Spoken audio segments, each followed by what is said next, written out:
කරා මේ කොරෝනා වසංගතය නිසා රටේ ඇති වෙලා තියෙන ප්‍රශ්නය හේතු කොටගෙන දෙවන වාර විභාගෙට අදාළ පාඩම් ටික මේ ආකාරයට සාකච්ඡා කරන්න. ඒකට හේතුව තමයි අපිට පාසල් පටන් ගන්න තව කාලයක් යන නිසා අපි තීරණය කරා මේ ඊළඟට කතා කරන පාඩම් ටික ඊළඟට සාකච්ඡා කරන්න තියෙන පාඩම් ටික මේ විදිහට ඉවර කරගන්න. ඒකෙදි අපිට මුලින්ම දෙවන වාර විභාගයට අදාළව මුලින්ම සාකච්ඡා කරන්න තිබ්බේ අපි දන්නවා හතරවෙනි පාඩම. අපි පළවෙනි පාඩම සාකච්ඡා කරා කාර්මික විප්ලවය. ඊළඟට දෙවෙනි පාඩම බ්‍රිතාන්‍යයෙන් පැමිණීම සහ තුන්වෙනි පාඩම ආගමික පුනර්ජීවන. ඒ කියන්නේ ආගමික වශයෙන් ලංකාව තුළ ඇතිවෙච්ච ආගමික පුනර්ජීවන ව්‍යාපාර ගැන කතා කරා. දෙවෙනි වාර විභාගෙට පළවෙනියටම තියෙන කොටසට එන්නේ හතරවෙනි පාඩම. එතකොට හතරවෙනි පාඩම ඔයගලන්ට තියෙන ආණ්ඩුක්‍රම ප්‍රතිසංස්කරණ. එතකොට ආණ්ඩුක්‍රම ප්‍රතිසංස්කරණ අපි දන්නවා බ්‍රිතාන්‍යයෙන් මේ රටට ඇවිල්ලා මේ රට යටත් කරගන්නවා සහ මුලින්ම 1815 මාර්තු 2 වෙනිදා. ඒ යටත් කරගත්තට පස්සේ බ්‍රිතාන්‍යය ඒ ලංකාවේ පැවතිච්ච පරිපාලන ක්‍රමය ඒ අයුරින්ම ක්‍රියාත්මක කරගෙන ගියා. ඒගොල්ලන්ට තේරුණා මේ රටේ මේ පරිපාලනය වෙනස් කරන්න ඕනේ. බ්‍රිතාන්‍ය කාලයක් යනකොට ඒගොල්ලෝ තේරුම් ගත්තා මේ රට ආදායමට වැඩි ඒගොල්ලන්ට වියදම වැඩි. ඒතකොට ආදායමට වඩා වියදම වැඩි නිසා මේගොල්ලෝ තීරණය කරා ආදායම් වැඩි කරගෙන වියදම් අඩු කරගන්න. එහෙනම් ඒගොල්ලන්ට හේතු වුණා නව ආණ්ඩුක්‍රම ප්‍රතිසංස්කරණ හඳුන්වලා දෙන්න. ඒ ආණ්ඩුක්‍රම ප්‍රතිසංස්කරණ හඳුන්වලා දීමේ පළමු පියවර තමයි ඒගොල්ලෝ අපිට මුලින්ම 1833 කෝල්බ්රුක් ආණ්ඩුක්‍රම ප්‍රතිසංස්කරණය හඳුන්වලා දෙනවා. එතකොට එහෙම ආණ්ඩුක්‍රම ප්‍රතිසංස්කරණ හයක් අපිට බ්‍රිතාන්‍ය පරිපාලනය තුළ ක්‍රියාත්මක වෙනවා. ඒවා දේශපාලන වශයෙන් බලය ලබා ගැනීමේ අරමුණු කරගෙන ඇතිවෙච්ච ප්‍රතිසංස්කරණ. ඒ හැරුණාම නිදහස දිනා ගන්න ගෙන ගිය ජාතික ව්‍යාපාර වල අරමුණු උනේ ආණ්ඩුක්‍රම ප්‍රතිසංස්කරණ ලබා ගැනීම. මේ නිසා අපිට ආණ්ඩුක්‍රම ප්‍රතිසංස්කරණ හයක් හඳුන්වලා දෙනවා.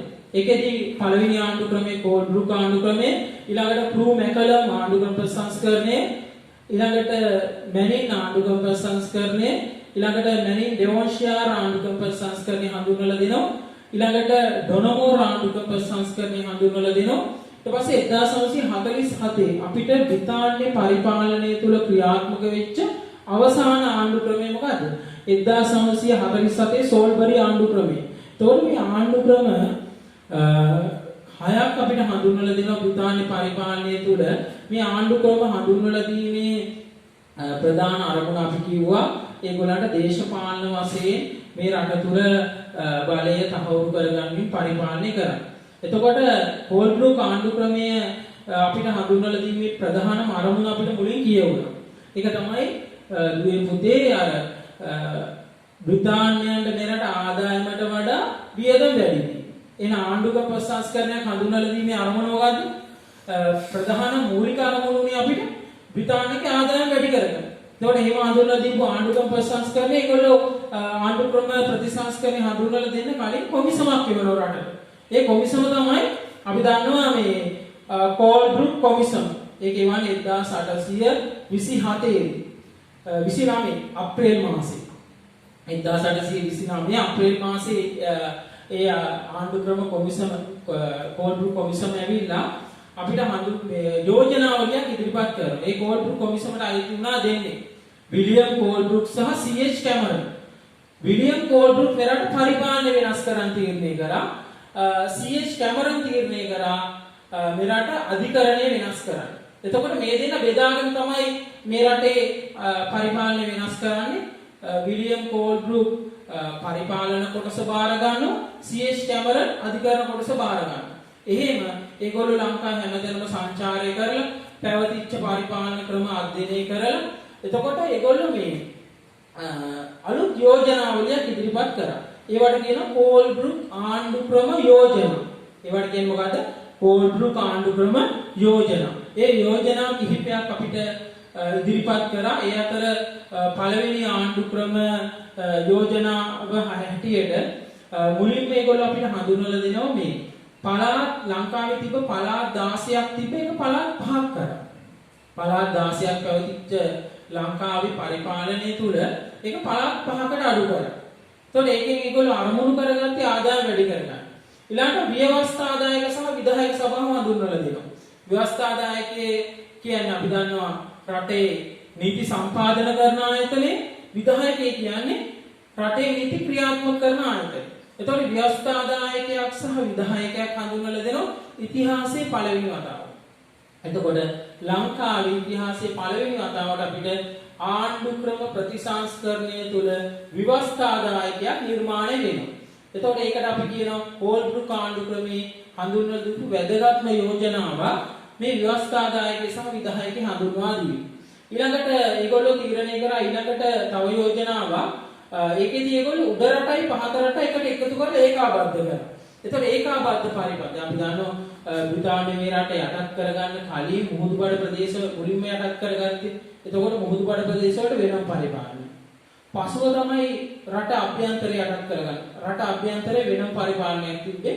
මේ පරිපාලන ඒකක දෙකම එකට එකතු කරලා ආදායම් වැඩි කර ගැනීම ආරමුණින් ඒකීය පරිපාලනයක් ඇති කරා.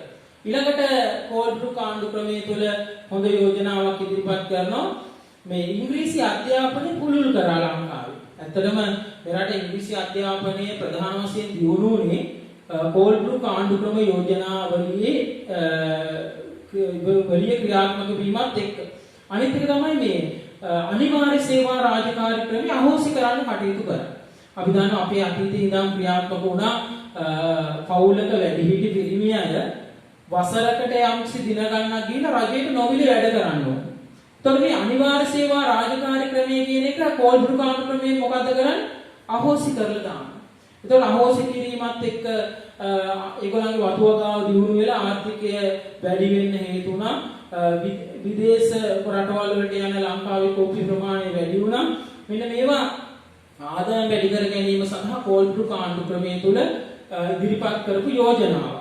ඒ වගේම අපි දන්නවා හෝල්බ්‍රූක් ආණ්ඩු ක්‍රමය තුල මේ යෝජනා අතරින් අපි වැදගත්ම යෝජනාවක් තමයි ව්‍යවස්ථාදායක සහ විධායක සභාව හඳුන්වා දීම. දැන් මම මෙතන ඇඳලා තියෙනවා chart එකක්. මේ chart එකේ බලන්න මේ ව්‍යවස්ථාදායක සභාවේ සංයුතිය දීලා තියෙනවා. එතකොට මේක දීලා තියෙන ව්‍යවස්ථාදායක සභාවේ මුළු සංයුතියේ ප්‍රධාන වශයෙන් ප්‍රධාන මන්ත්‍රීවරු ඔක්කොම ව්‍යවස්ථාදායක සභාවේ ඉඳලා තියෙනවා කීයද? 15. તો ලංකාවේ පළවෙනි පාර්ලිමේන්තුවේ මන්ත්‍රීවරු කීයද ඉඳලා තියෙන්නේ? 15. එතකොට මේ 15 බෙදෙනවා නිල ලත් සහ නිල නොලත්. તો නිල ලත් අය බ්‍රිතාන්‍ය රජය නියෝජනය කරපු අය, නිල නොලත් අය මේ රට නියෝජනය කරපු අය. එතකොට ඒකත් බෙදෙන්නේ ජනමාර්ගික නියෝජන ක්‍රමයේ අනුව. බලන්න ලංකාවේ ප්‍රධාන වශයෙන් මිනිස්සු ජනවර්ග වශයෙන් බෙදෙන්නේ මෙතනදී. එතකොට ලංකාවේ ඊට කලින් මිනිස්සු සිංහල ද්‍රවිඩ බර්ග කියන ජන කොටස් බෙදලා තිබෙන්නේ නැහැ. දැන් මෙතෙන්දී සිංහල එක්කෙනයි යුරෝපීන් තුන් දෙනයි ද්‍රවිඩ එක්කෙනයි බර්ග එක්කෙනයි කියලා බෙදෙනවා. එතකොට මේ යුරෝපීන් කියන්නේ මෙරට වතු ව්‍යාපාරිකයෝ, ඊට පස්සේ සිංහල එක්කෙනයි ද්‍රවිඩ එක්කෙනයි බර්ග එක්කෙනයි කියලා බෙදලා තියෙනවා. එතකොට මේක බෙදීම අපි හඳුන්වනවා ජනවාර්ගික මූල නියෝජන ක්‍රමය කියලා. එතකොට ඉතිහාසයේ ජනවර්ග පළවෙනි වතාවට බෙදෙන්නේ එතනින් පස්සේ දිගින් දිගටම ආණ්ඩු ක්‍රම ප්‍රතිසංස්කරණ වල මේ ජනවර්ග අතර බෙදීම දිගින් දිගටම ක්‍රියාත්මක වුණා. එතකොට මේ ආණ්ඩු ක්‍රමය යම් තරමක් ලාංකිකයන්ට අවාසිදායක වුණේ මේකේ ව්‍යවස්ථාදායක ස්වභාවයේ නිල ලක්තය වැඩි නොලක්තය අඩු. එතකොට ලාංකිකයන්ට මෙරට ජීවත් වෙන ජනවර්ග වලට වාසිදායක වන පණ මේ ව්‍යවස්ථාදායකය තුළ සම්පාදනය වීමේදී යම් අඩුකමක් දක්නට ලැබුණා. ඒ වගේම ඔවුන්ට අවාසිදායක වුණා. මේ නිසා මේගොල්ලෝ තීරණය කරා ව්‍යවස්ථාදායක සභාවේ සංයුතිය වැඩි කරන්න කියලා උද්ඝෝෂණ කරා. එතකොට මුලින්ම උද්ඝෝෂණ කරන්නේ ළමයි මෙරට ජීවත් වෙච්ච යුරෝපිකයෝ. ඒක 1865 දී ලංකා සංගමය කියන එකක් ආරම්භ කරනවා විලියම් ඩිග්බි සහ ජෝර්ජ් වෝල් කියන දෙන්නා. විලියම් ඩිග්බි සහ ජෝර්ජ් වෝල්. එතකොට මේ කොටසේදී මේගොල්ලෝ මේ දිගින් දිගටම මේ සංවිධාන හරහා ඉල්ලුවේ විවස්ථාදායක සභාවේ සංයුතිය වැඩි කරන්න. නිල ලත් අයට වැඩිය නොලත් අය වැඩි කරන්න.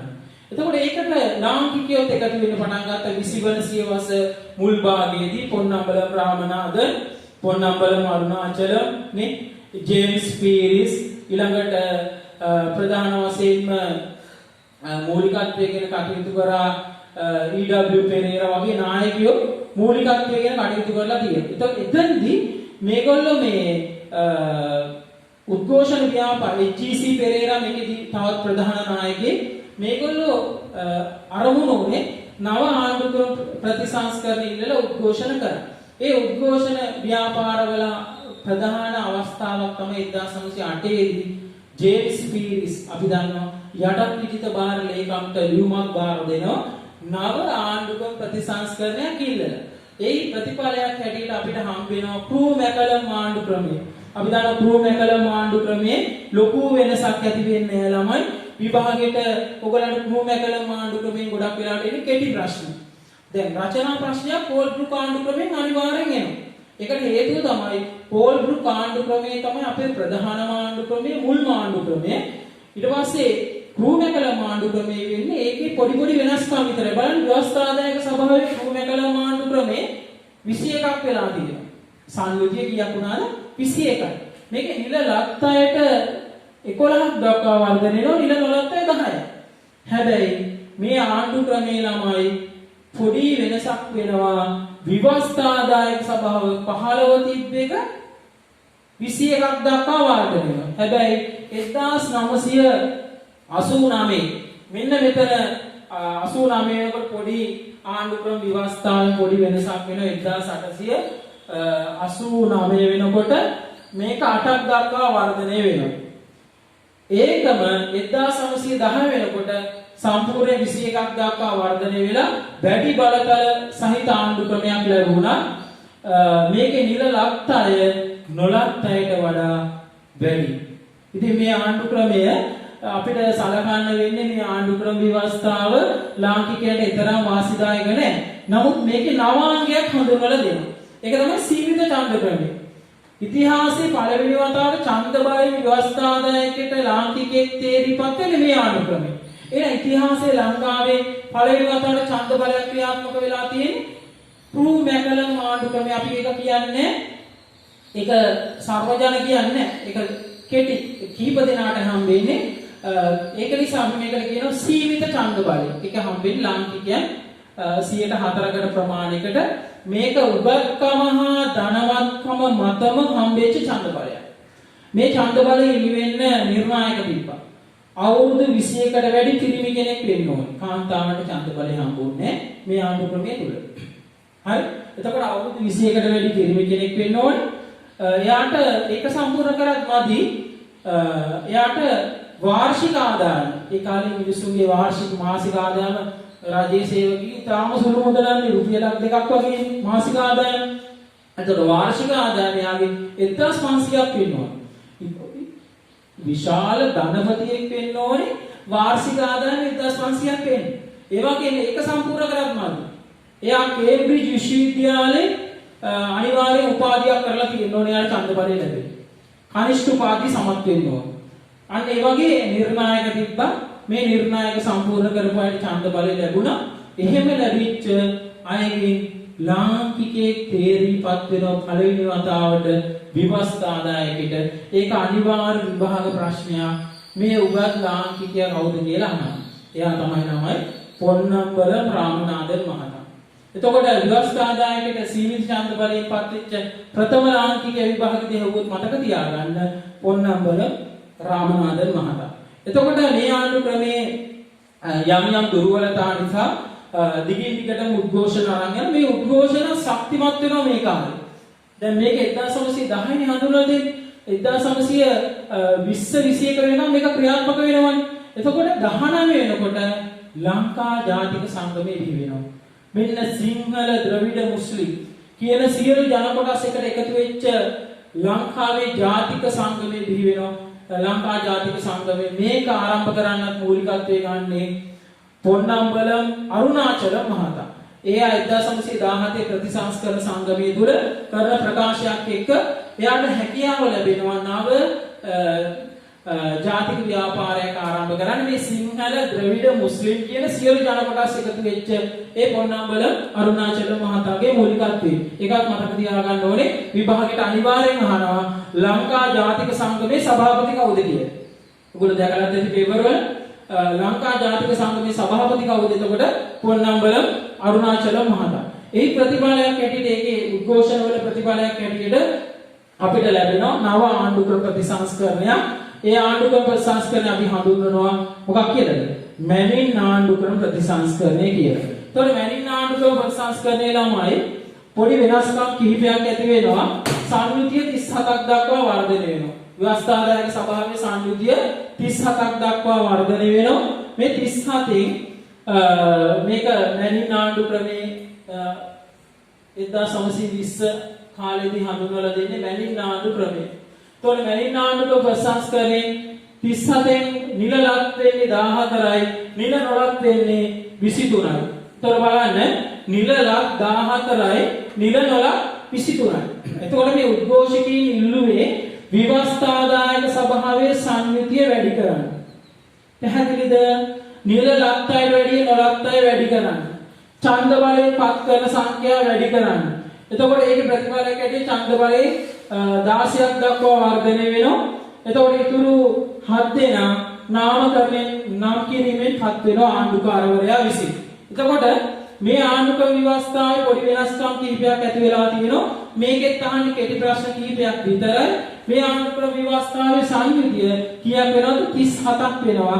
නිල ලක්තය 20 නිල ලක්තය 14 නිල නොලක්තය 23යි. පළවෙනි වතාවට ඉතිහාසයේ මොකද උනේ? නිල නොලක් සංඛ්‍යාව වැඩි උනේ මොන ආණ්ඩුක්‍රමයේද? මැනින් ආණ්ඩුක්‍රම ප්‍රතිසංස්කරණය. එතකොට මැනින් ආණ්ඩුක්‍රම ප්‍රතිසංස්කරණයේ ව්‍යවස්ථාදායක සභාවේ සංයුතිය 37යි, නිල ලක් 14යි, නිල නොලක් 23යි. මෙතනින් විශේෂත්වයක් තියෙනවා. ඡන්ද බලයෙන් පත් වෙන සංඛ්‍යාව 16ක් දක්වා වර්ධනය වෙලා තියෙනවා. එතනිනුත් ප්‍රාදේශීය මූල ප්‍රදේශ අනුවපත් වෙනවා. වර්ග අනුවපත් වෙන්නේ නැතුව ප්‍රදේශ අනුවපත් වෙන 11 දෙනෙක්. මේකට කියනවා ප්‍රාදේශීය මූල නියෝජනය. මොකක්ද ඒකට කියන්නේ? ප්‍රාදේශීය මූල නියෝජන ක්‍රමය. ඒතර ප්‍රාදේශීය මූල නියෝජන ක්‍රමය අපිට හඳුන්වලා දීලා තියෙන මොන ආණ්ඩු ක්‍රමයේද නම්? ප්‍රාදේශීය මූල නියෝජන ක්‍රමය අපිට පළවෙනි වතාවට හඳුන්වලා දෙන්නේ මැනින් ආණ්ඩුක්‍රම ව්‍යවස්ථාවේ. මේකත් විභාගයේ අනිවාර්ය ප්‍රශ්නයක්. විභාග ධ්‍යානවා ප්‍රාදේශීය මූල නියෝජන ක්‍රමය හඳුන්වලා දුන්නේ මොන ආණ්ඩු ක්‍රමයේද? එතකොට ප්‍රාදේශීය මූල නියෝජන ක්‍රමය හඳුන්වලා දුන්නේ මැනින් ආණ්ඩු ක්‍රමය කියලා මතක තියාගන්න. මේකේ මතක තියාගන්න තියෙන කරුණු තුනයි. මේ ආණ්ඩු ක්‍රමයෙන්ම ව්‍යවස්ථාදායක සභාවේ සංයුතිය 37ක් වුණා. නිල ලක්තයට වඩා නිල නොලක්තය වැඩි වුණා. ප්‍රාදේශීය මූල නියෝජන ක්‍රමය හඳුන්වා දුන්නා. මතක තියාගන්න පුතේ. අනිවාර්යයෙන්ම මේ විභාගෙට ලකුණු 18ක ප්‍රශ්නයක් ආණ්ඩු ක්‍රම ප්‍රතිසංස්කරණ පාඩමෙන් එනවා. එතකොට කෙටි ප්‍රශ්න 4ක් 5ක් හැදෙනවා. ඒතකොට විශාල ලකුණු සංඛ්‍යාවක් එන ආණ්ඩු ක්‍රම ප්‍රතිසංස්කරණයක් පාඩමක් තමයි මේ ආණ්ඩු ක්‍රම ප්‍රතිසංස්කරණ කියන්නේ. එතකොට මේ ආණ්ඩු ක්‍රම ප්‍රතිසංස්කරණ වල ඔයගොල්ලෝ මතක තියාගන්න ඕන කරුණු කිහිපයයි තියෙන හැම ආණ්ඩු ක්‍රමයකම. ප්‍රධානම ආණ්ඩු විභාගයට වැඩිපුරම රචනා ප්‍රශ්න දෙන ආණ්ඩු ක්‍රම දෙකයි තියෙන්නේ. එකක් කෝල්බ්රුක් සහ අනිත් එක ඩොනමෝර් ආණ්ඩු ක්‍රමය. අනිත් ඒවා ගොඩක් වෙලාවට කෙටි ප්‍රශ්න වලට තමයි මේ දක්වා ඇවිල්ලා තියෙන්නේ. නමුත් මේ හැම එකක්ම වැදගත්ම යෝජනා ටික බලා ගන්න එක හොඳයි. අපිට ඊළඟ කොටසෙන් කතා කරන්න තියෙන්නේ මැනින් ඩෙවොන්ෂායර් ආණ්ඩු ක්‍රමය ගැන. දැන් අපි ආණ්ඩු ක්‍රම කිහිපයක් සාකච්ඡා කරා. කෝල්බ්රුක් ආණ්ඩු ක්‍රමය, ක්‍රූ මැකලම් ආණ්ඩු ක්‍රමය, මැනින් ආණ්ඩු ක්‍රමය. ඊළඟට මැනින් ආණ්ඩු ක්‍රමයෙන් පස්සේ මැනින් ආණ්ඩු ක්‍රමයේ යම් දුර්වලතා නිසා නව ආණ්ඩුක්‍රම ප්‍රතිසංස්කරණයක් ඉල්ලලා උද්ඝෝෂණ කරනවා.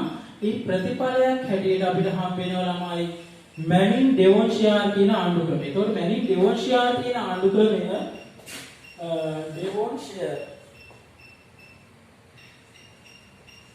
මැනින් ඩෙවොන්ෂායර් කියන ආණ්ඩු ක්‍රමය අපිට හඳුන්වලා දෙන්නේ 1924 දී. මැනින් ආණ්ඩු ක්‍රමයේ දුර්වලතා හදාගෙන තමයි මැනින් ඩෙවොන්ෂායර් ආණ්ඩු ක්‍රමය හඳුන්වලා දෙන්නේ. එතකොට මැනින්ගේ වංශීය ආණ්ඩු ක්‍රමයේ තියෙන විශේෂත්වය. මේකෙදී විවස්ථාදායක සභාවේ විශාල බලයක් ලාංකිකයන්ට ලැබෙනවා. 49ක් දක්වා වර්ධනය වෙලා තියෙනවා. විවස්ථාදායක සභාවේ සංගතිය කීයද? 49ක් දක්වා වර්ධනය වෙලා තියෙනවා. ඒකෙදි නිලලක් 12යි, නිල නොලක් 37යි. බලන්න නිල ලක්කියයි බ්‍රිතාන්‍ය රජය නියෝජනය කරන අය ඉන්නේ 12යි. නිල නොලත් අය ඉන්නවා 37ක්. එතකොට නිල නොලත් අය 37ක් ඉන්නවා කියන්නේ විශාල බලයක් මේ ආණ්ඩු ක්‍රම ව්‍යවස්ථාවේ ලාංකිකයන්ට ලැබෙනවා. බලයක් ලැබුණට ළමයි මේ ආණ්ඩු ක්‍රම ව්‍යවස්ථාවේ වගකීම් පවර්ලා තියෙන්නේ බ්‍රිතාන්‍ය නියෝජනය කරන පිරිස. එතකොට මේ ලාංකිකයන්ට බලය ලැබිලා තියෙනවා. හැබැයි වගකීම් ලැබිලා නැහැ. එහෙනම් බලයයි වගකීම් මොකද වෙලා තියෙන්නේ? විමධ්‍යගත වෙලා. වගකීම් සහ බලය බෙදිලා. මේ නිසා වගකීම් සහ බලය බෙදිච්ච නිසා මේ ආණ්ඩු ක්‍රම ව්‍යවස්ථාව අපි සලකන්නේ දුර්වල ආණ්ඩු ක්‍රම ව්‍යවස්ථාවක් කියලා. එතකොට මැනි දේශාර ආණ්ඩු ක්‍රමය ලංකාවේ අසාර්ථක ආණ්ඩු ක්‍රමයක් බවට පත් වෙනවා. ඒකට හේතුව තමයි මේකේ බලය සහ වගකීම් වෙන වෙනම පැවතීම. එතකොට මොකද්ද ඊළඟට ඒකට පියවරක් වශයෙන් දිගින් දිගටම උද්ඝෝෂණ ව්‍යාපාර ක්‍රියාත්මක වෙනවා. මේ වෙනකොට වාමාංශික ව්‍යාපාර, ලංකා ජාතික ව්‍යාපාර, ලංකාවේ ද්‍රවිඩ වෙනම ව්‍යාපාරයක් වශයෙන් ක්‍රියාත්මක වුණා ද්‍රවිඩ සංගමය කියන එක. මේකට උද්ඝෝෂණ කිරීමේ ප්‍රතිඵලයක් හැටියට අපිට හම්බ වෙනවා ඩොනමෝර් ආණ්ඩු ක්‍රමය. ඇත්තටම ළමයි මේ ඩොනමෝර් ආණ්ඩු ක්‍රමය තමයි ඕගොල්ලන්ට විභාගෙදී වැඩිම ප්‍රශ්න ප්‍රමාණයක් හැදෙන ආණ්ඩු ක්‍රමය. ඇත්තටම ඩොනමෝර් ආණ්ඩු ක්‍රම ව්‍යවස්ථාව ලාංකිකයන් හඳුන්වන්නේ ලාංකික මේ ලැබිච්ච ආණ්ඩු ක්‍රම ව්‍යවස්ථාව දේශපාලන විචාරකයෝ කියනවා මේක ලාංකිකයන්ට දේශපාලන විද්‍යාලයක්. ඇත්තටම ඩොනමෝර් ආණ්ඩු ක්‍රමය කියන්නේ ලාංකිකයන්ට දේශපාලන උගන්වපු විද්‍යාලයක්. ඒකට හේතුව තමයි මේ ආණ්ඩු ක්‍රම ව්‍යවස්ථාව තුළම විශාල බලතල ප්‍රමාණයක් ලාංකිකයන්ට ලැබීමත් නවාංග ප්‍රමාණයක්. මේ කියන්නේ අලුතින් දේශපාලන වශයෙන් අලුත් කොටස්. ඒ කියන්නේ සීමිත ඡන්ද බලය අහෝසි වෙලා ඒ වෙනුවට අපිට හම් වෙන සර්වජන ඡන්ද බලය. දැන් බලන්න මේ ආණ්ඩු ක්‍රම ව්‍යවස්ථාවේ යෝජනා කිහිපයක් තියෙනවා. මම පෙන්නන්න මේ යෝජනාවලින් වැදගත්ම යෝජනාව තමයි අපි කතා කරනකොට වැදගත්ම යෝජනාව ඇවිත් හඳුන්වන්න පුළුවන් මේ සර්වජන ඡන්ද බලය හඳුන්වා දීම. එතකොට මේ ඩොනමෝර් ආණ්ඩු ක්‍රමය අපිට හඳුන්වලා දෙන්න කලින් ඩොනමෝර් කොමිසමක් එනවා.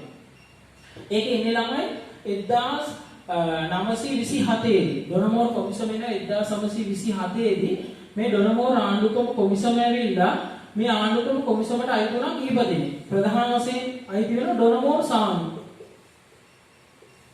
ඩොනමෝර් සාමි කෙනෙක් කෙනා අයිති වෙනවා.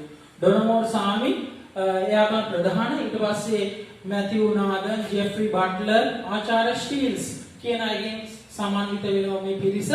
මේ අය මේ ඩොනමෝර් කොමිසම අපිට තීරණය කරන නව ආණ්ඩු ක්‍රම ප්‍රතිසංස්කරණයක් හඳුන්වලා දෙන්න අපි ඒක සලකනවා මොකක් කියලාද?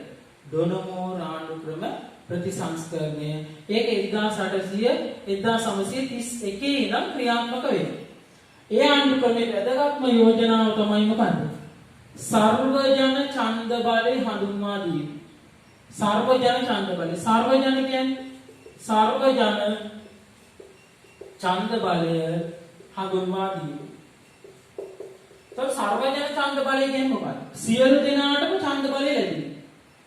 ඒ කියන්නේ අවුරුදු 21කට වැඩි ඩොනමෝර් කොමිසම තීරණය කරේම අවුරුදු 21කට වැඩි සියලු දෙනාටම ඡන්ද බලය ලබා දෙනවා.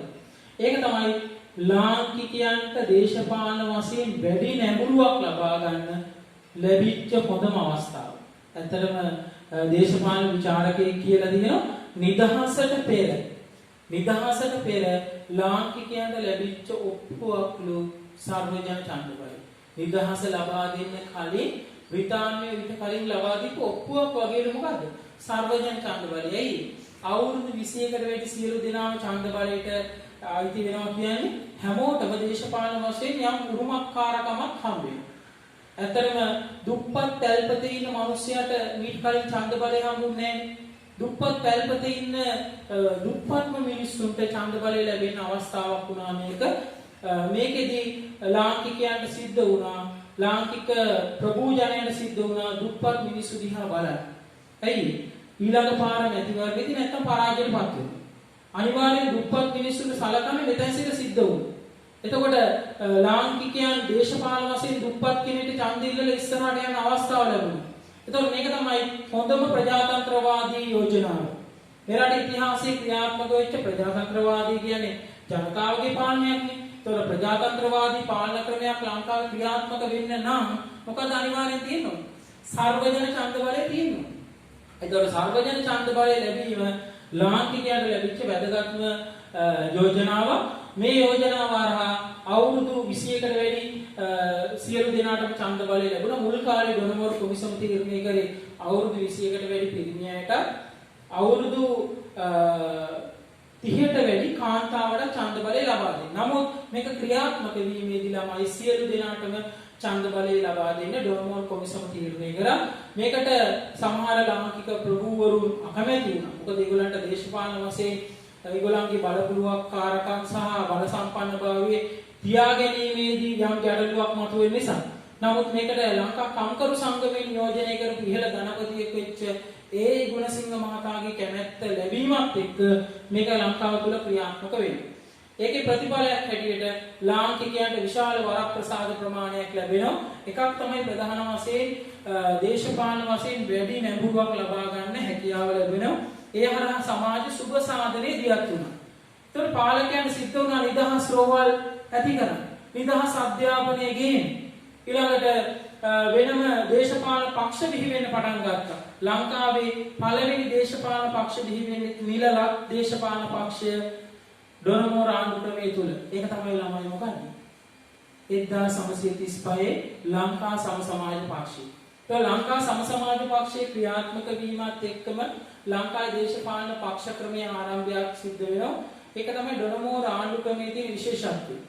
ඊළඟට සර්වජන ඡන්ද බලය ලැබීමේදී ප්‍රධාන වශයෙන්ම නිර්ණායක කිහිපයක් ක්‍රියාත්මක වෙනවා.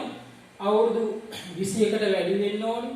මෙරට පුරවැසිභාවයේ තියෙන වසර 5ක. ඒ වගේම ප්‍රධාන වශයෙන්ම මෙරට සාමාන්‍ය ඔහුගේ මානසික තත්ත්වය හොඳ වෙන්න ඕනේ. ඒ වගේ නිර්ණායක කිහිපයක් සම්පූර්ණ කරන්න ඕන වුණා සර්වජන ඡන්ද බලය ලැබෙයි.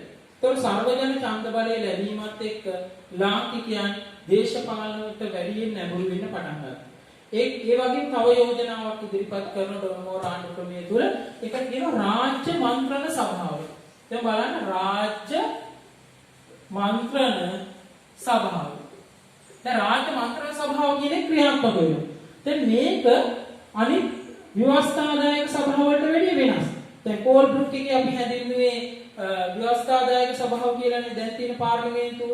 ක්‍රූමැකලන් එකේ පාර්ලිමේන්තුව හැදින්නුවේ මොකක් කියලාද? ව්‍යවස්ථාදායක සභාව. මැනින් එකේ ව්‍යවස්ථාදායක සභාව. මැනින් ඩෙවොන්ෂායර් එකේ ව්‍යවස්ථාදායක සභාව. ඩොනමෝර් එකේ විශාල වෙනස්කමක් ඇති වෙනවා. ඩොනමෝර් එකේ හඳුන්වන්නේ ළමයි මොකක් කියලාද? රාජ්‍ය මන්ත්‍රණ සභාව. මොකක් කියලා හඳුන්වන්නේ? රාජ්‍ය මන්ත්‍රණ සභාව. ඒක හැඳින්වුවා ඩොනමෝර් ආණ්ඩු ක්‍රම ව්‍යවස්ථාව තුළ රාජ්‍ය මන්ත්‍රණ සභාව කියලා හඳුන්වන්න පටන් ගන්න ඉතිහාසයේ පළවෙනි වතාවට. මේකේ මුළු සභිකී සංඛ්‍යාව 61ක් වෙනවා. රාජ්‍ය මන්ත්‍රණ සභාව. රාජ්‍ය මන්ත්‍රණ සභාව මුළු සභිකී 61ක් වෙනවා. මේකේ නිලලක් සහ නිලනොලක් කියලා දෙන්නේ නැහැ. ඒ කියන්නේ ජනවාර්ගික මූල නියෝජන ක්‍රමය අහෝසි වෙනවා. මේක බෙදෙනවා ඡන්ද බලයෙන්, සර්වජන ඡන්ද බලයෙන්, ඡන්ද බලයෙන් පත් වෙනවා 50. ඊළඟට ආණ්ඩුකාරවරයා නාමකරණයෙන් පත් කරනවා. නාමකරණයෙන් 8 දෙනෙක්. නිල බලයෙන් පත් වෙනවා. නිල බලයෙන් බ්‍රිතාන්‍ය රැජින පත් කරනවා 3 දෙනෙක්. එතකොට මුළු ව්‍යවස්ථාදායක සභාවෙම නැත්නම් මේකට කියනවා රාජ්‍ය මන්ත්‍රණ සභාව කියලා. මුළු රාජ්‍ය මන්ත්‍රණ සභාව මුළු සභිකී 61ක් දක්වා වර්ධනය වෙනවා. මේක තමයි ඩොනමෝර් ආණ්ඩු ක්‍රමේ රාජ්‍ය මන්ත්‍රණ සභාව කියලා හඳුන්වන්නේ. මේක එක්කෙනෙක් කතානායකවරයා වශයෙන් පත් වෙනවා. කතානායකවරයෙක් පත් වෙන ඉන්න පළවෙනි වතාවට මොකේද? ඩොනමෝර් ආණ්ඩු ක්‍රමේ එයා හඳුන්වන AF මොළමුරේ මහතා. AF මොළමුරේ මොළමුරේ මහතා කියලා හඳුන්වන ඒවා. එතකොට මේ මොළමුරේ මහතා තමයි ලංකාවේ පළවෙනි කතානායකවරයා බවට පත් වෙන්නේ ඩොනමෝර ආණ්ඩු ක්‍රමේ රාජ්‍ය මන්ත්‍රණ සභාව තුල. එතකොට මේක තමයි විවස්ථාදායක නැත්නම් පාර්ලිමේන්තුව ඩොනමෝර ආණ්ඩු ක්‍රමේ හඳුන්වන්නේ මොකක් කියලාද? රාජ්‍ය මන්ත්‍රණ සභාව. විභාගෙ දිහානවා රාජ්‍ය මන්ත්‍රණ සභාව කියන ආයතනේ ක්‍රියාත්මක වුණේ මොන ආණ්ඩු ක්‍රමයේද? එතකොට ඔයගොල්ලෝ දැනගන්න ඕනේ මොකේද? ඩොනමෝර ආණ්ඩු ක්‍රම විවස්ථාව තුල කියලා. ඒතර ඉතිහාසයේ පළවෙනි කතානායකවරයා අහන්න පුළුවන් කවුද? ඒ මොළමුරේ මහතා. එතකොට මේ ආණ්ඩු ක්‍රම විවස්ථාව තව යෝජනාවක් ඉදිරි මේ ආණ්ඩු ක්‍රමෙ පොඩ වැඩිපුර කරුණු ටිකක් අහනවා. එකක් තමයි සර්වජන ඡන්ද බලය ගැන මතක තියාගන්න ඕනේ. රාජ්‍ය මන්ත්‍රණ සභාව ගැන මතක තියාගන්න ඕනේ. තව එකක් තමයි විධායක කාරක සභා ක්‍රමය.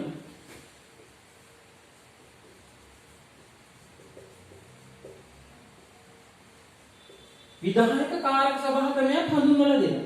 ඒතකොට විධායක කාරක සභා ඔක්කොම ලාංකිකයන්ට ලැබෙනවා. මේ 58 දෙනා විධායක කාරක සභා 7කට බෙදලා යනවා. කතානායකවරයා හැරුණාම 57 දෙනා විධායක කාරක සභා ඔක්කොම කීයකට බෙදලා යනවද? 7කට. එතකොට එකක් තමයි ස්වදේශ කටයුතු. මේක බෝඩ් එකේ තේරුම් නැතුණත් මතක තියාගන්න කියන එක අහගෙන ඉඳලා ස්වදේශ කටයුතු පිළිබඳ කාරක සභාව. ඊළඟට පළාත් පාලන කටයුතු. ඊළඟට සෞඛ්‍ය කටයුතු. ඊළඟට අධ්‍යාපන කටයුතු. ඊළඟට ස්වදේශ කටයුතු, පළාත් පාලන කටයුතු, අධ්‍යාපන කටයුතු, සෞඛ්‍ය කටයුතු, කෘෂිකාර්මික කටයුතු. කෘෂිකාර්මික කටයුතු පිළිබඳ කාර්ය සභාවේ සභාපති තමයි ඩී.එස්. සේනානායක මහතා. හැම එකකම සභාපති කෙනෙක් ඉන්නවා. ඒ වගේම තව ඩොනමෝර ආණ්ඩු ක්‍රමේ විධායක කාර්ය සභාව විදපු කාර්ය සභාවක් තමයි ගමනාගමන කම්කරු කර්මාන්ත පිළිබඳ කාර්ය සභාව, ගමනාගමන පිළිබඳ කාර්ය සභාව, පොදු කටයුතු, ඊළඟ කෘෂිකාර්මික කටයුතු පිළිබඳ කාර්ය සභාව, අධ්‍යාපන කටයුතු පිළිබඳ කාර්ය සභාව, සෞඛ්‍ය කටයුතු පිළිබඳ කාර්ය සභාව, පළාත් පාලන කටයුතු පිළිබඳ කාර්ය සභාව, ස්වදේශ කටයුතු පිළිබඳ කාර්ය සභාව. මේවා තමයි වර්තමානයේ හඳුන්වන්නේ මොනවා කියලා ළම. අමාත්‍යාංශ, දෙපාර්තමේන්තු, කෘෂිකාර්ම දෙපාර්තමේන්තු. ඒ කාලේ හැදින්නේ කෘෂිකාර්මික කටයුතු කාරක සභාව. එතකොට මේ නිල බලයෙන් පත් වෙන රාජ්‍ය නිලධාරීන් තිදෙනා හැරෙන්න රාජ්‍ය ලේකම්, මුදල් ලේකම්, නීති ලේකම්. රාජ්‍ය ලේකම්, මුදල් ලේකම්, නීති ලේකම් හැරෙන්න ඉතුරු කාරක සභා 7ක් කාටද ලැබෙන්නේ? ලාංකිකයන්ට ලැබෙන්නේ. එතකොට වැඩි විවස්ථාදායකයෙකු තුල බලතල හිමි වෙලා තියෙන කාටද? ලාංකිකයන්ට. ඒකයි කියන්නේ මේ ආණ්ඩු ක්‍රමය ලාංකිකයන් මොකක් කියලා? දේශපාලන විද්‍යාලය. අතිශය වැදගත් ආණ්ඩු ක්‍රම ව්‍යවස්ථාව. එතකොට මේ ආණ්ඩු ක්‍රම ව්‍යවස්ථාවේ මතක තියාගන්න ඕන ප්‍රධාන කරුණු ඔයගොල්ලෝ තුනක් තියෙනවා. සර්වජන ඡන්ද බලය ලැබීම, රාජ්‍ය මන්ත්‍රණ සභාව පිහිටුවීම, විධායක කාරක සභා ක්‍රමය ඇති කිරීම. එතකොට තමයි මේ ආණ්ඩු ක්‍රම ව්‍යවස්ථාවේ විශාල බලතල ප්‍රමාණයක් ලාංකිකයන්ට ලැබිලා තියෙනවා. ඊට අමතරව මේ ආණ්ඩු ක්‍රම පස්සේ අපිට හම්බ වෙන අන්තිම ආණ්ඩු ක්‍රම ව්‍යවස්ථාවේ පාඩම මොකක්ද? සෝල්බරි ආණ්ඩු ක්‍රම ව්‍යවස්ථාව. මේ ඒතකොට සෝල්බරි ආණ්ඩු ක්‍රම ව්‍යවස්ථාව මේක අපිට පන්ති කාමරයේ තුල නම් සති දෙක තුනක් යන පාඩම අපි දැන් මේ විදිහට සාකච්ඡා කරන්නේ මේ පවතින තත්ත්වයක් එක්ක. එතකොට ඔයගොල්ලෝ මේ වීඩියෝ එක බලලා හොඳට තේරුම් ගන්න මේ ආණ්ඩු ක්‍රම ව්‍යවස්ථා ටික සාකච්ඡා වෙන විදිහ. මේකෙදි වැඩිපුර මම කතා කරන්නේ විභාගෙදි වැඩිපුර ප්‍රශ්න කොටස් ටික කිව්වා. ඊළඟ ආණ්ඩු ක්‍රමය අපිට කතා කරන්න තියෙන්නේ මොකද්ද? සෝල්බරි ආණ්ඩු ක්‍රම ව්‍යවස්ථාව. ඒතකොට සෝල්බරි ආණ්ඩු ක්‍රම ව්‍යවස්ථාව අපිට හඳුන්වලා දෙන්නේ ළමයි 1947. දැන් මේක 1931 කියන්නේ ඩොනමෝර ආණ්ඩු ක්‍රම. ඊට පස්සේ ඒක 1947 වෙනකන් යනවා. 1947 අපිට හඳුන්වලා දෙනවා සෝල්බරි ආණ්ඩු ක්‍රම ව්‍යවස්ථාව. මේ ආණ්ඩු ක්‍රමයේ අපේ ඉතිහාසයේ අපි සලකන්නේ මේ ආණ්ඩු ක්‍රම ව්‍යවස්ථාව නිදහසට අවුරුද්දකට පෙර ලැබිච්ච ආණ්ඩු ක්‍රම ව්‍යවස්ථාවක් කියලා. එතකොට මේ ආණ්ඩු ක්‍රම ව්‍යවස්ථාව 1947 ක්‍රියාත්මක වෙනවා. මේකේ යෝජනා කිහිපයක් හඳුන්වලා දෙනවා. මතක තියාගන්න මේ යෝජනා ටික පළවෙනි ලියාගත්තත් කමන්නේ වෙනම. පළවෙනි යෝජනාව තමයි ආණ්ඩුකාර ධූරය අවශ්‍ය කරගෙන අග්‍රාණ්ඩුකාර ධූරයක් හඳුන්වලා දෙනවා. පළවෙනි යෝජනාව ගන්න ආණ්ඩුකාර ධූරය අහෝසි කොට අග්‍රාණ්ඩුකාර ධූරයක් හඳුන්වලා දෙනවා. දෙවෙනි එක තමයි අගමැති ප්‍රමුඛ කැබිනට් මණ්ඩලයක් හඳුන්වලා දෙනවා. එතකොට අගමැති ක්‍රමයේ අගමැති කෙනෙක් ලංකාවේ ඉතිහාසයේ පළවෙනි වතාවට නිර්මාණය වෙන්නේ ළමයි දොරමෝර ආණ්ඩු ක්‍රමයේ තුල. එතකොට අගමැති ප්‍රමුඛ කැබිනට් මණ්ඩලයක් හඳුන්වලා දෙනවා. එතකොට අගමැතිවරයා කවුද ලංකා ඉතිහාසයේ පළවෙනි අගමැතිවරයා? ඩී.එස්. සේනානායක මහතා. එතුමා තමයි ජාතිය පියා කියලා හඳුන්වන්නේ. මෙතුමා තමයි මුල්ම අගමැති වෙන්නේ මේ සෝල්බරි ආණ්ඩු ක්‍රම ව්‍යවස්ථාව තුල. එතකොට මේ ආණ්ඩු ක්‍රම ව්‍යවස්ථාවේ තව එකක් තමයි ද්විමාණ්ඩලික පාර්ලිමේන්තුව. දැන් අපි මෙච්චරලා ඉගෙනගත් ඒක මාණ්ඩලිකයි කෝල්බ්‍රුක් එකේ ව්‍යවස්ථාදායක සභාව 15. එච්චරයි. ඒක ද්විමාණ්ඩලික නෙවෙයි. මේකේ මණ්ඩල දෙකක් ඉන්නවා. නියෝජිත മന്ത്രി මණ්ඩලය, සෙනෙට් മന്ത്രി මණ්ඩලය. එතකොට මේ ආණ්ඩු ක්‍රම ව්‍යවස්ථාවේ සංයුතිය වෙන කීයක් වෙනවද? දැන් අපි ද්විමාණ්ඩලික නෙන මණ්ඩල දෙකකින් සතුන්ලා ආණ්ඩු ක්‍රම ව්‍යවස්ථාව මේ ආණ්ඩු ක්‍රම ව්‍යවස්ථාවේ මණ්ඩල දෙකක් තියෙනවා ව්‍යවස්ථාදායක සභාව තුළ. මේක කියන්නේ ද්විමාණ්ඩලික පාර්ලිමේන්තුව කියලා. ද්විමාණ්ඩලික මණ්ඩල දෙකක් ඉන්නවා. එකක් තමයි නියෝජිත മന്ത്രി මණ්ඩලය. නියෝජිත മന്ത്രി මණ්ඩලය. අනිත් එක තමයි ළමයි සෙනෙට් മന്ത്രി මණ්ඩලය. බලන්න නියෝජිත മന്ത്രി මණ්ඩලය, සෙනෙට් മന്ത്രി මණ්ඩලය. නියෝජිත മന്ത്രി මණ්ඩලය මුළු සභිකින් 101ක් ඉන්නවා. සෙනෙට් සභාවේ මුළු සභිකින් 30ක් ඉන්නවා. එහෙනම් මේ ව්‍යවස්ථාදායක සභාවේ කීයක් ඉඳලා තියෙනවද? මුළු සංයුතියේ 131ක් ඉඳලා තියෙනවා. හරි? එතකොට මේක තමයි ප්‍රධානම ආයතනය වෙන්නේ. ඒකට සහාය වෙන්න තමයි සෙනෙට් සභාව පත් කරන්නේ. හරි? එතකොට එහෙම මේ ආණ්ඩු ක්‍රම ව්‍යවස්ථාව තුළ ඔයගොල්ලෝ මතක තියාගන්න ඕන යෝජනා කිහිපයක් තියෙනවා. ආණ්ඩුකාර ධූරය අහෝසි කර අග්‍රාණ්ඩුකාර ධූරය හඳුන්වලා දුන්නා. ඒ වගේම අගමැති ප්‍රමුඛ කැබිනට් මණ්ඩලයක් හඳුන්වලා දුන්නා. ඒ වගේම ද්විමාණ්ඩලික පාර්ලිමේන්තුවක් හඳුන්වලා දීලා.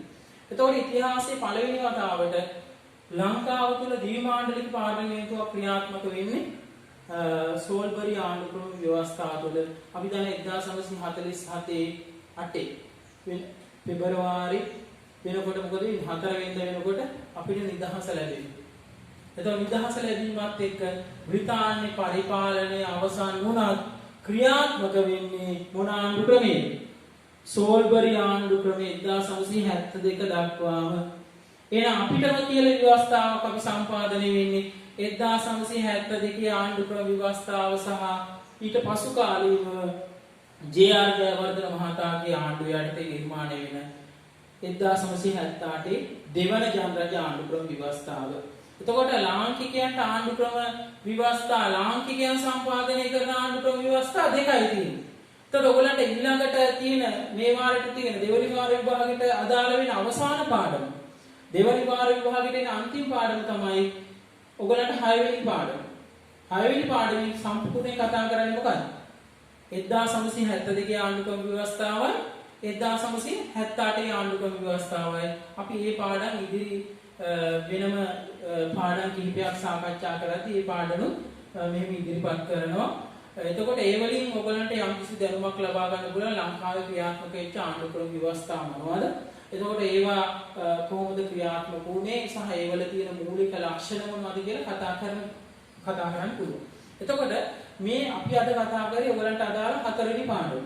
එතකොට 4 වෙනි පාඩමේ ආණ්ඩු ක්‍රම ව්‍යවස්ථා අපි කීයක් කතා කරාද ළමයි? 6ක් කතා කරා.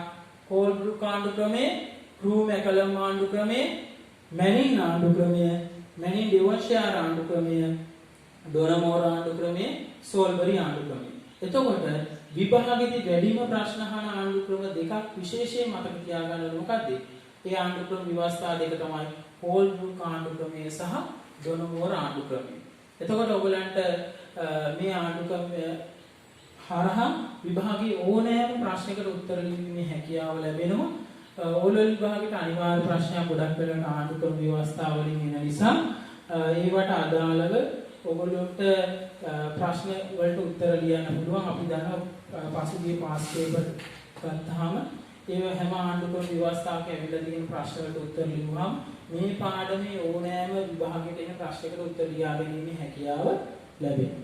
එහෙනම් අපි තවත් දවසක අලුත් පාඩමකින් හමු වෙමු. හැමෝටම ආයුබෝවන්.